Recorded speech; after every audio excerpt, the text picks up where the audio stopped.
بینەرانی ئازیزی بەرنامەی کۆمەڵە سوڕاوان سڵاوتان لێبێ لە هەر کوێهان هیوای شادی و تەندروستیم بۆتان هەیە. ئازیزان پەنابەران ئەو کەسانەیە کە بەهۆی جۆر بەجۆر لەوانە شەڕ بێکاری دیکتاتۆری وڵاتانی خۆیان و دەیان هۆکاری تر ناچار دەبن ماڵ و حاڵ و کەسوکاری خۆیان جێبهێڵن و بە سەختترین ڕێگاکاندا تێپەڕن کە لەو ڕێگایانەدا گیانی سەدان هەزار مرۆڤ تێدا چووە هەتا بگەنە ئەو شوێنەی کە ناوی کناری ئارامی لێنراوە.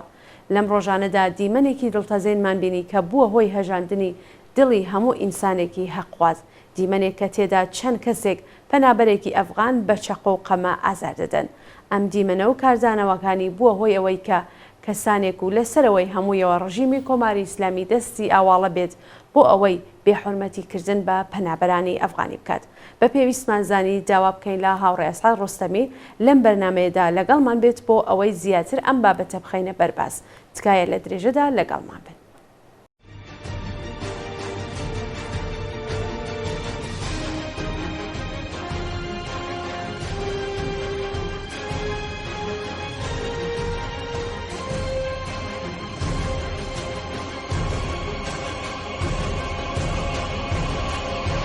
هاوڕێ ئەسعادم کاتتان باش، زۆر بەخێر بێن دووبارە بۆ بەرنامەی کۆمەڵە سوڕاوان.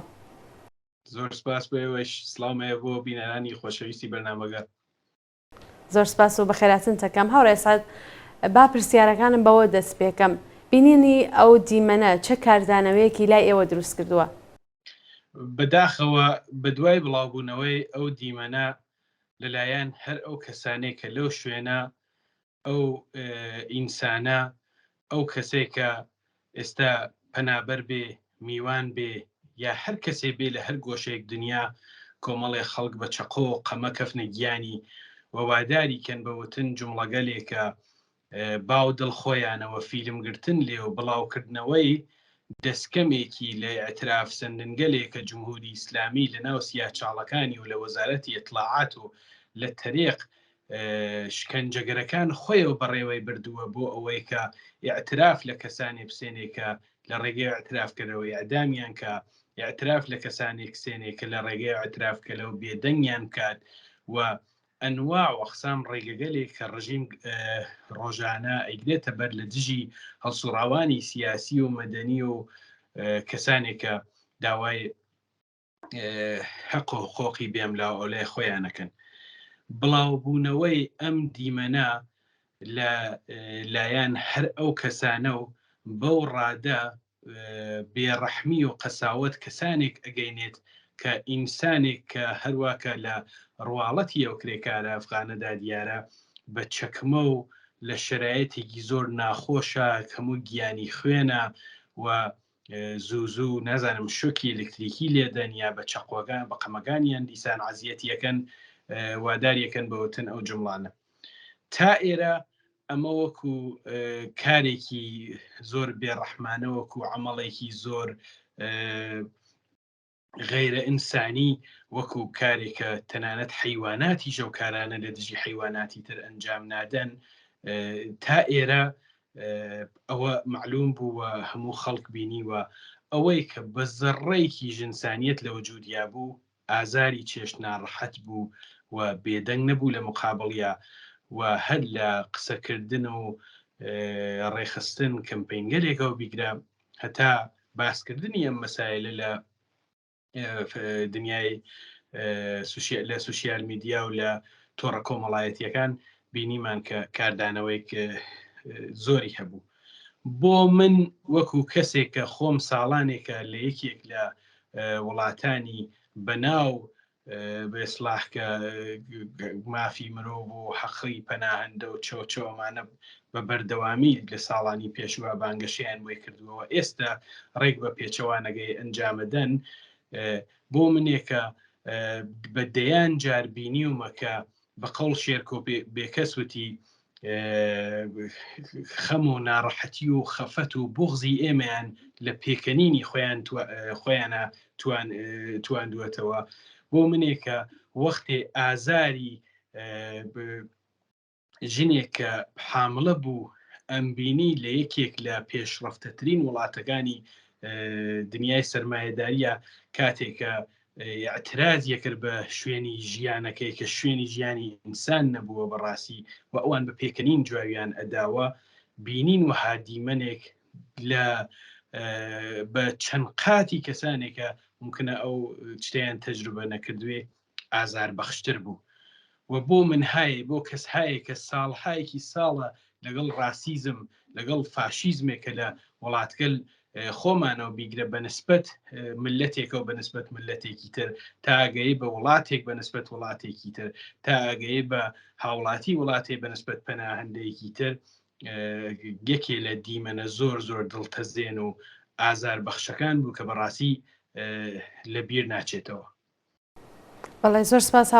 هاوڕێسات پێتان وایە کێن ئەو کەسانە کە ئەم کارە قیزەونە دەکەن وچە هەدەفێت لە پشتم کارەیانە بەڕایەوە؟ ئەگەر تەوەجۆتان کردوێت لە بە درێژایی ساڵانی ڕابردوو بە درێژایەتانم بڵێم 4 دەیەکە لانیکەم کۆماری ئیسلامی لەسەر کارە خەڵکی ئەفغانستان بەهۆی ئەو هەموو کێشە و مشکلاتی ارتجاع و کۆنەپەرستی لە وڵاتەکەیان بێکاری لە وڵاتەکەیان شەڕ لە وڵاتەکەیان و بوو بە جەولانگای وڵاتگەل گەورەی و زلهێزی سەرمایهداری وەکو ئامریکا لە وڵاتەکەیان و قەتڵە عامی ڕۆژانەی خەڵکەکەیان لە ڕێگەی تەقینەوەکانە و لە ڕێگەی بۆمبارانەکانە و ئەوان مەجبور ئەبوون کە سەری خۆیان هەڵبگرن و دەست ماڵ و مناڵ و خانەوادەی خۆیان بگرن و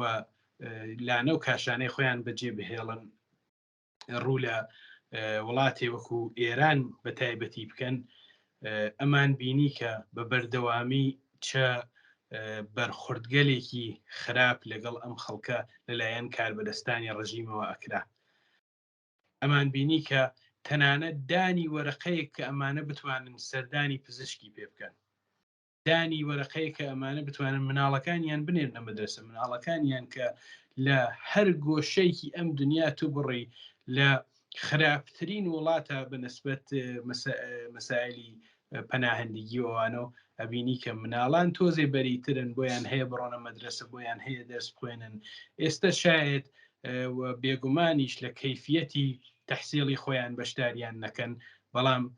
ئەتوانن دەرس بخوێنن ئەتوانن بڕۆنە دوکتەر ئەتوانن کار بکەن و ببن بە خاوەنی ماڵی خۆیان خاوەنی ماشینی خۆیان خاوەنی ئیمکاناتی خۆیان بەڵام لە ئێرانە بە سەدان و هەزاران نمونە هەیە کە چەندین مانگ کاریان کردووە ئەم کەسانەکە لە ئەفغانستانەوە هاتوون و خۆخیان وەرنەگرتووە وەختی داوای حەقی خۆیانیان کردووە لەگەڵ پلیس و سیستمی سەرکوتگەری کۆماری ئیسلامی ڕوبەڕوو بوونەتەوە لەگەڵ دیپۆرت ڕوبەڕوو بوونەتەوە لەگەڵ تەجاوز بە خانەوادەکانیان ڕوبەڕوو بوونەتەوە کامە ئینسانی ئازادی خواست کامە ئینسانێکە ئەسان هیچ بیر و باوەڕی سیاسیکیشی نەبێ بەڵام کەسێ بێ کە ئینسانیت لە وجودیا بێ نەیبیستووە کە چەندین بیرەوەری لەوەنیە کە چه بەرخوردگەلێ بە پەنابەرانی ئەفغان لە ئێران ئاکرێت حەزەکەم یەک نمونەت بۆ باسکەم ساڵ 1376 لە ڕۆباتکەریمی تارانە لە سەفنانە بە حەدێ بێ حرمەتیان کرد بە ژنێکی ئەفغان کە لە ناو سەفەکە بوو بە حەدێ سوکایەتیان پێگر هەر لە نانواکە و هەتا گەیە سەر ئاخر نەفەرەکە کە بەردەوامی پاڵیان پێوەنا ڕێگەیان نادا بڕواتە بەرەو و ئەو ژنەی وادار کرد وەختێ بە تەحقیرە و دوونانیان پێدانانەکە بکتێتە زەوینە تفی لەسەرکەوە بە قاچ بڕۆێتە سەری یعنی شتێککە دوای چەند سەعات تەحقیرە و قەرار بوو بیاتەوە بۆ مناڵەکانی بەو شێوە بەرخوردی لەگەڵ کرا ئەمانە کەسانێکن سەر بە ڕژیم کەسانێکن کە ئەگەر ڕاستەوخۆ هاوکاری ڕژیمیش نەبن کەسانێکن کە ئیدەکانی ڕژیمی کۆماری ئیسلامی جێبەجێکەن ئەمانە کەسانێکن کە سوء استفادە ئەکەن لە گیان و ماڵ و ئەمنیەتی کەسانێک کە پەنایان هاوردۆسە وڵاتی ئێران و بەو شێوە تەحقیریانەکەن ئەمانە کەسانێکن کە زەڕێک لە ئینسانیت لە وجودیانانیە ئەگینات چۆن تۆ ئینسانێک بە چەقۆ بە قەمە وادارەکەی کە شتە دڵخوازەکانی تۆ دووبارەکاتەوە لە هەر کوێران بی سەر بە هەر بەشێ بی ئەوە هیچ شێک لەو تاوانەکەم ناکاتەوە بێگومان کۆمەڵانی خەڵک لە مقابل ئەم کردەوە قیزەونا بێدەنگ نابن و بێدەنگیش نەبوون و بە هەموو شێوەیەک هەڵیان داوەکە ئەو کردەوە ناشیرینە محکوم بکەن. بەڵێ هاوڕێ زۆر سپاس خۆشتان ئاماژتان پێکرد کە بێدەنگ نەبوون خەڵکاردانەوەکان چی بوون تا ئێستا گەر خۆتان چاوێکتان لە شەبکە اجتماعیەکان کردوێ هەر کەسێ بە جۆرێ کاردانەوەی بووە لە بەرابەر ئەم گرتە ڤیددیۆیەدا کە لە تۆڕە کۆمەڵایەتیەکان بڵاو بووە کاردانەوەکان چی بوون چۆن مامەڵە لەگەڵ ئەم ڕووداوە کراوە تا ئێستا بڕایەوە شکی تیانە کە کۆماری ئیسلامی لە ڕێخستن کەمپینگەلێکا بۆ هەم تحقیری خەڵکی ئەفغانستان و هەم بۆ بەلا ڕێیابردننی کۆمەڵانی ئەفکاری عمومی لە ئێرانە کەوڵی داوە ئەو هەڵگەلە لە چ تەرێقێکەوە هەیە سێرکە هەموو دنیا ئەزانێ کە ئێستا وەزعیەتی ئابووری ئێران لە خراپترین دەورانی حیاتی خۆیان بووە و لە ڕادێ وڵاتانی فەقیرە ها لە عمقی لیستێکا کە داین ناوە بۆیە کە خەڵکێکی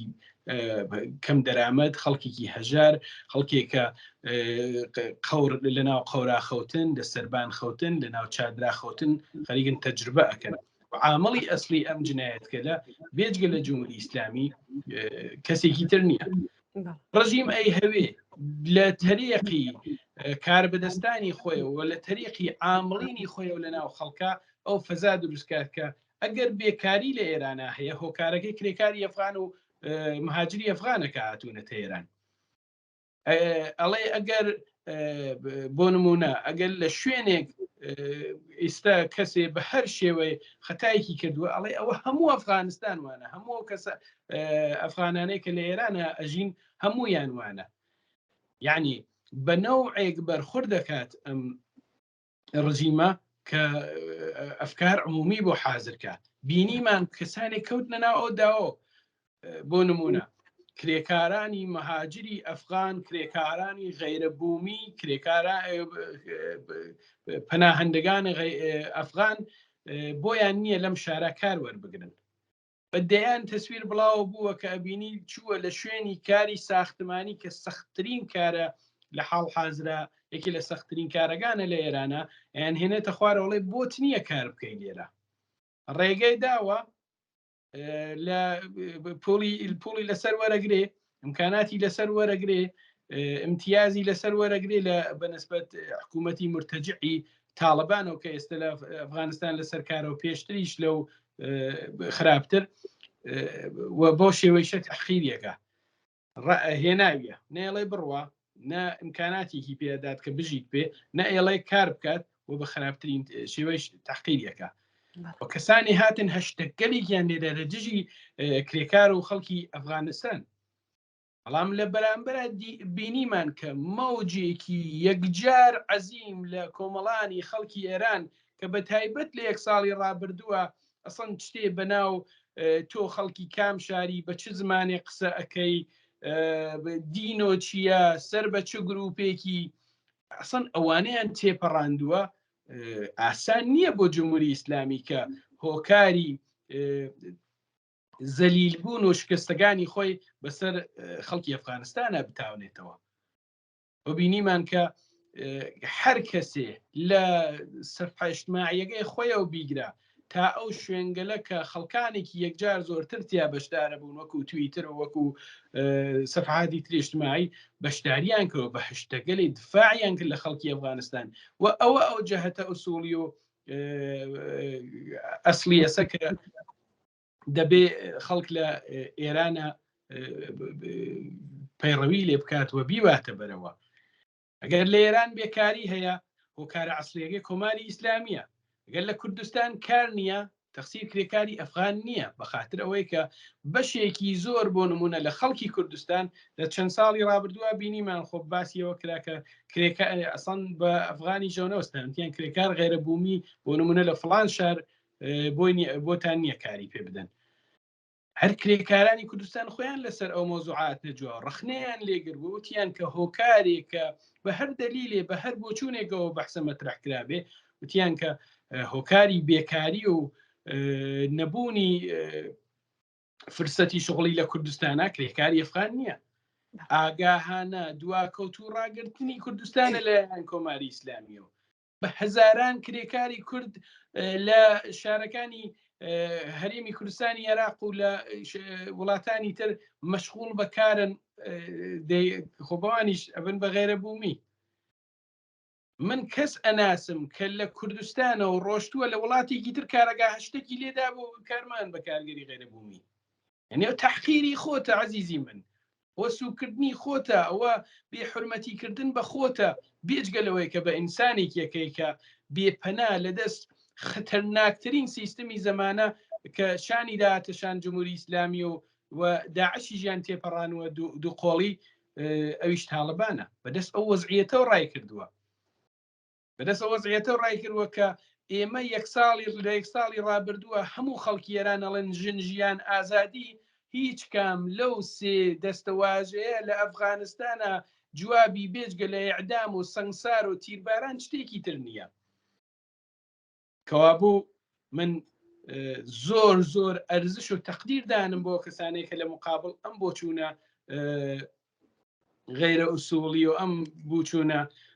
تەڵەیەی کە جمهوری ئیسلامی داینا بۆ کۆمەڵی خەڵکەوە بوون پێو و هیوادارم کە هەموو ئەو کەسانە ڕەخنە لەو بۆچوونەی خۆیان بگرنەوە، بزانن کە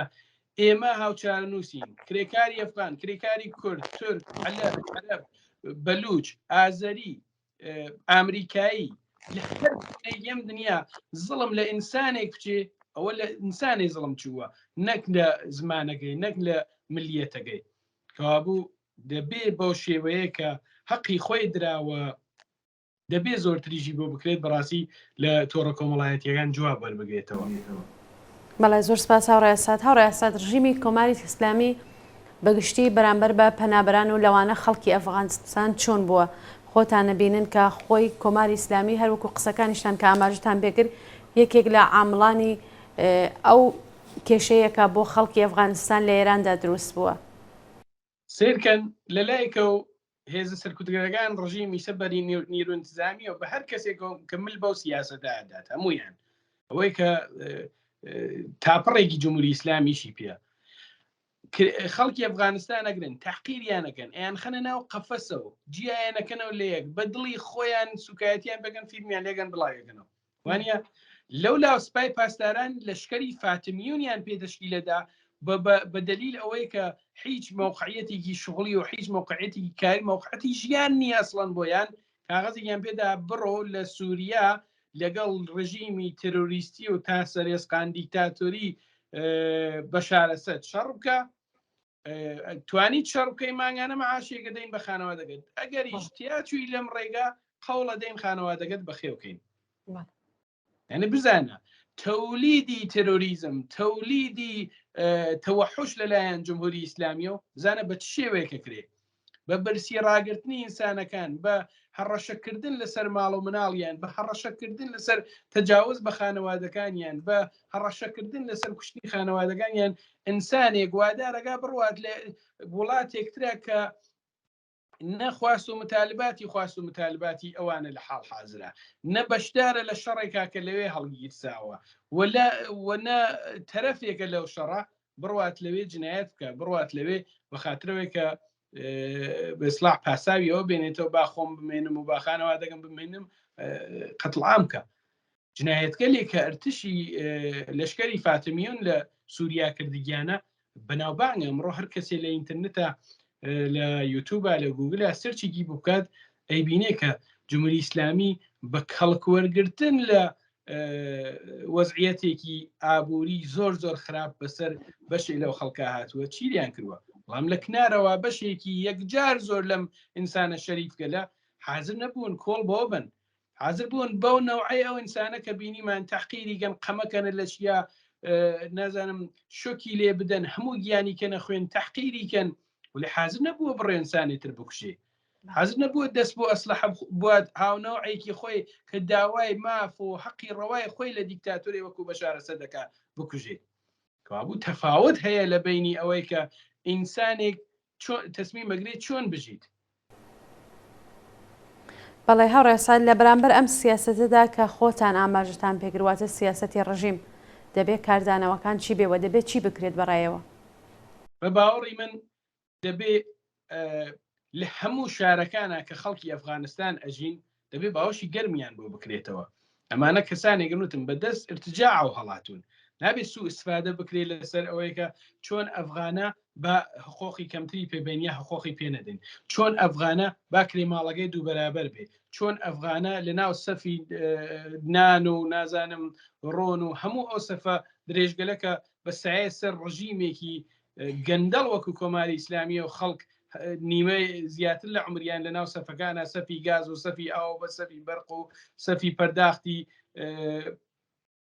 فیشی ئاو بەرق و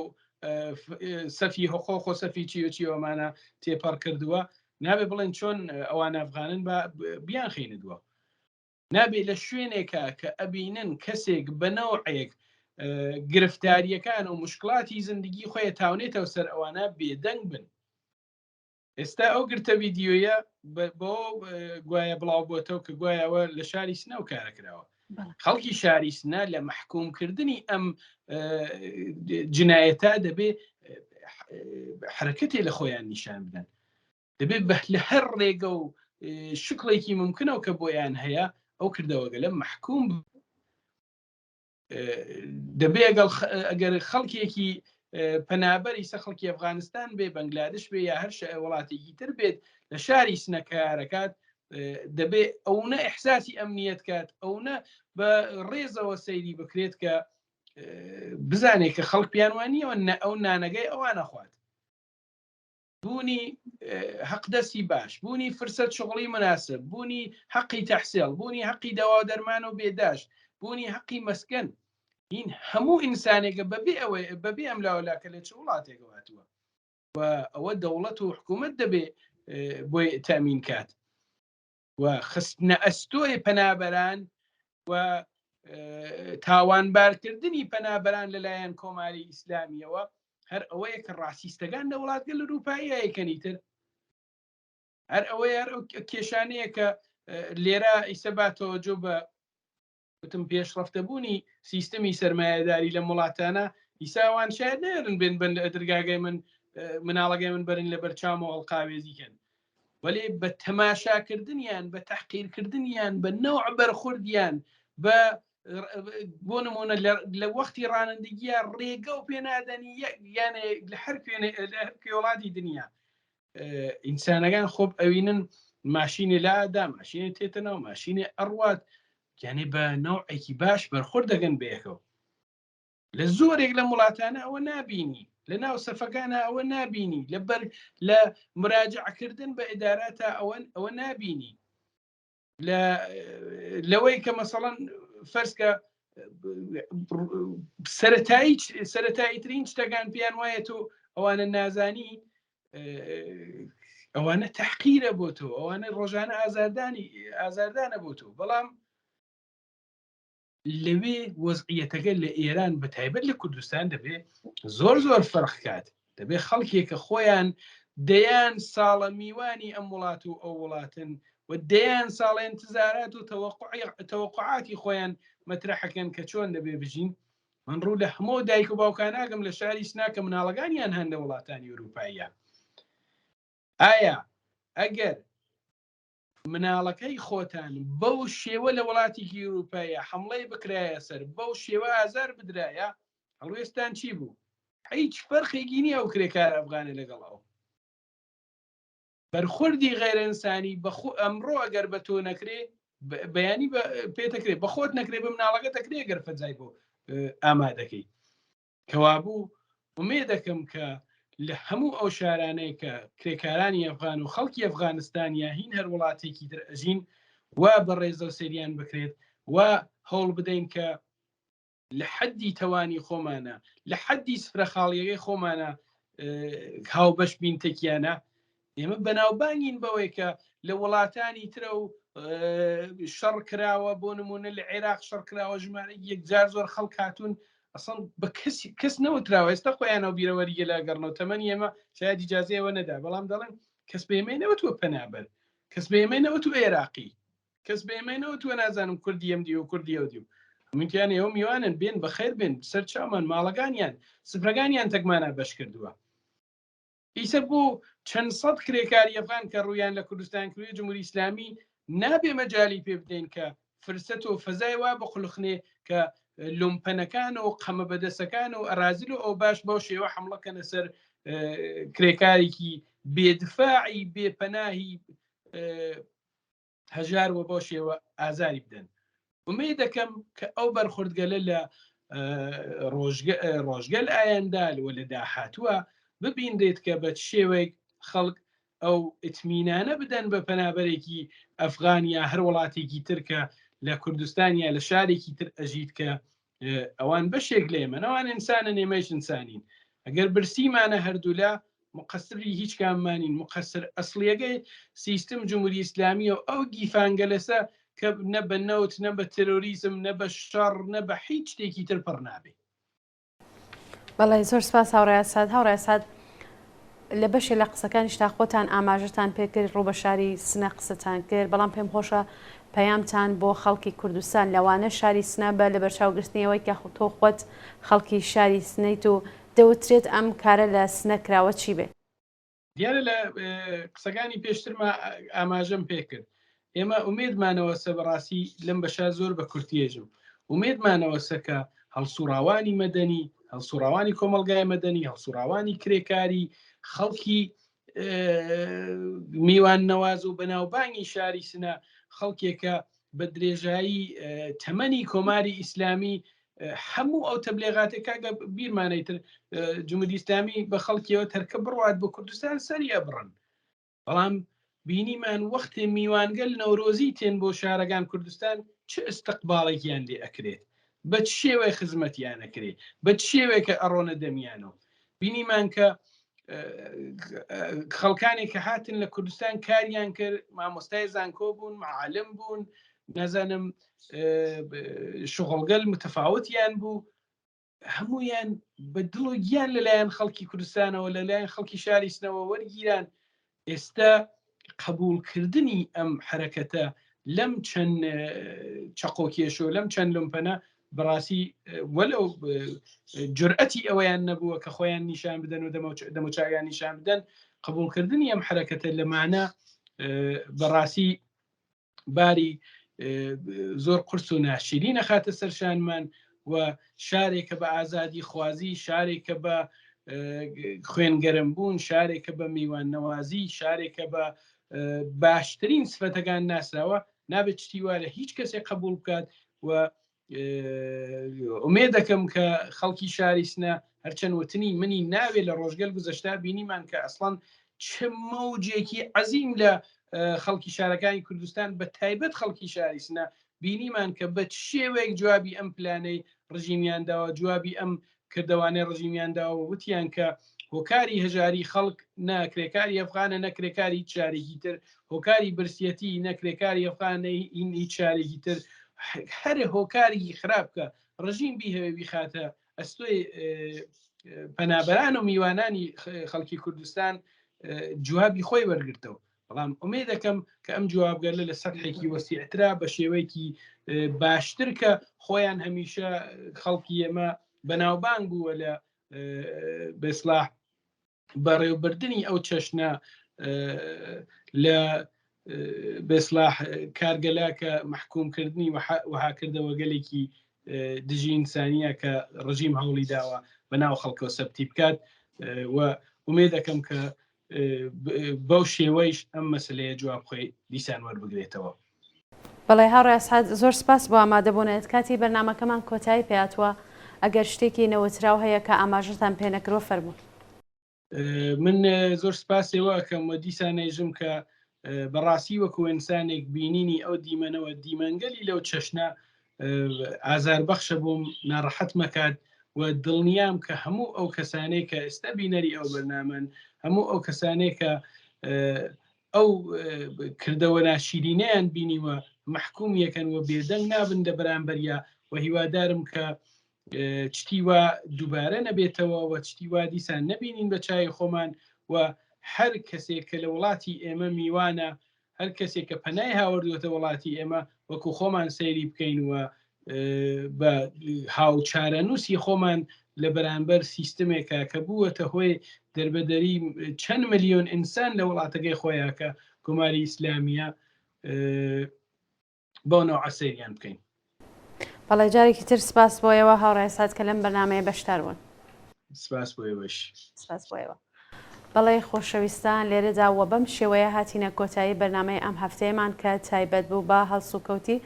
دژە ئینسانی کۆمەڵی کەس لەگەڵ پەنابەرێکی ئەفغان کە کاردانەوەی زۆری لێکەوتووەوە بە بەشداری هاوڕێ سعد ڕۆستەمی کە هیوادارم جێگەی سەرنجتان بێ تا بەرنمەیەکی تر و هەفتەیەکی تر بژین بە شادی و کامەرانی.